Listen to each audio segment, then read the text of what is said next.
Hey guys, Cyclobliad here. It may be the last day of September, but don't you dare think for 1 second I forgot about Mericcup month. I spotted the Hiccup on Toothless pop right at Target and immediately snatched it.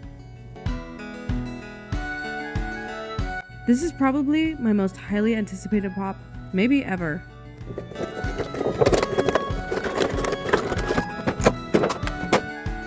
This boy is huge and is classified as a new type of pop ride, a deluxe pop ride.